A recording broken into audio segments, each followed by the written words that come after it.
Night shifts were always unpredictable, and for someone like Danny, who'd been driving taxis for over 15 years, unpredictability was just part of the job.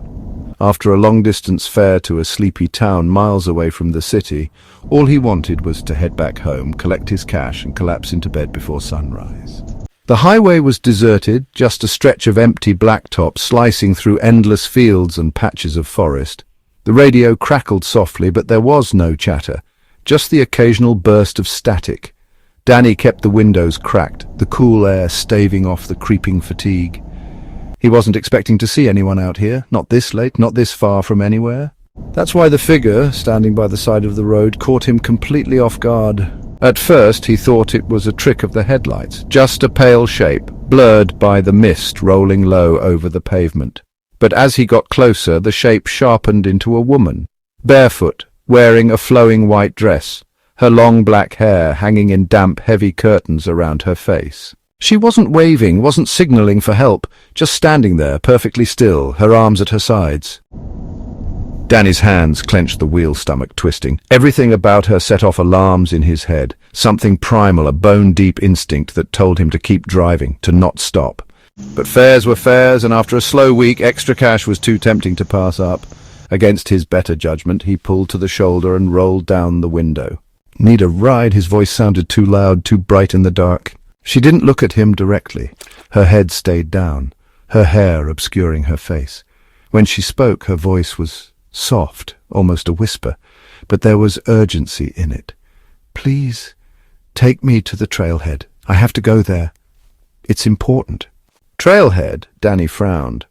There were hiking trails scattered through the mountains nearby, but they were hours away. What was she doing out here in the middle of nowhere, with no car in sight, dressed like she just left a funeral?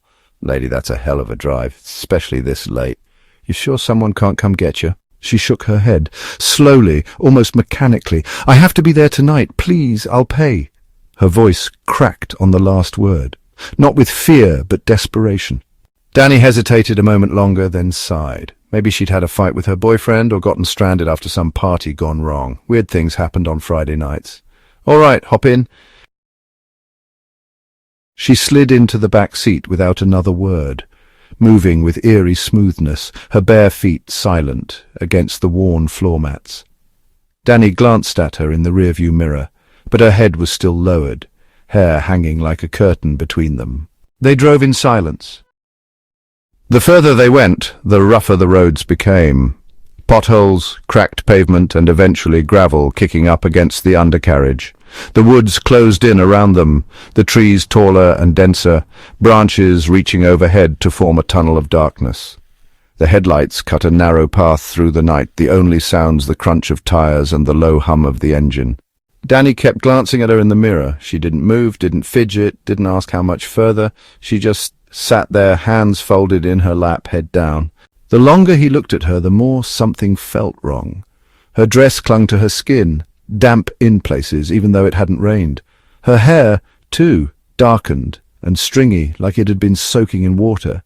And there was a smell, faint but unmistakable, earthy, like wet soil, but with something sharper underneath, something that made his stomach churn. "Listen, we're getting pretty far out here. I'm going to have to turn back soon. This road's getting bad." No response. He glanced back again, still hunched, still motionless, her face completely hidden. But the way she sat, her fingers curled so tightly into her dress, her knuckles white, made his skin crawl. "Lady, you all right back there?" Finally, she lifted her head just slightly. Not enough for him to see her face, just enough to whisper, "Please, just a little further, please." The desperation in her voice, the almost panicked edge, sent a shiver down his back. Every instinct told him to turn around, drop her at the nearest gas station, and leave. But he didn't. He kept driving. The gravel gave way to uneven dirt, the tires slipping slightly in the loose earth, branches scraped against the cab, the trees so thick they blocked the sky. The headlights barely cut through the dark. The hair on the back of Danny's neck stood up. Something about the air itself felt heavier, wrong, like the forest was pressing in on him. He slowed the car to a crawl, squinting into the gloom ahead. The trail was overgrown, tall grass brushing the undercarriage, the dirt cracked and bulging with exposed roots. This wasn't a road anymore. It was barely a path. He opened his mouth to tell her they couldn't go any further, and that's when he noticed the silence. The back seat was empty. The woman was gone. Danny's heart slammed into his throat. He stomped on the brakes. The car skidding sideways in the dirt, a plume of dust rising in the headlights. His breath came fast and uneven as he spun around, staring at the seat where she'd been. The door hadn't opened.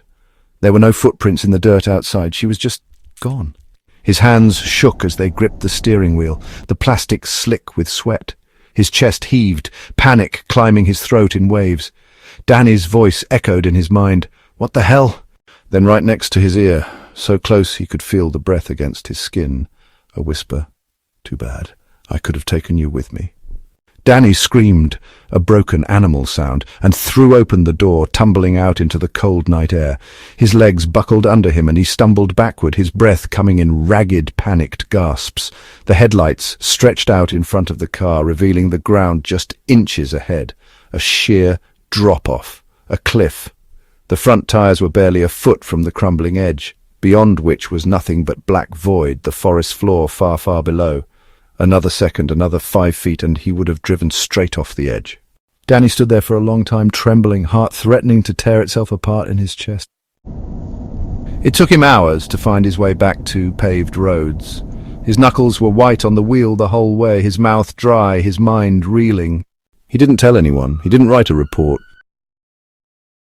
He drove home, locked his door, and left the taxi parked until morning. Danny never worked another night shift.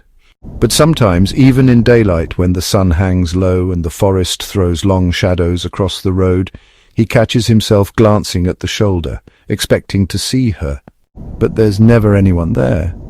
Yet, every so often, when the silence stretches a little too long, when the road feels just a little too empty, he can't help but wonder. Did she take anyone with her that night?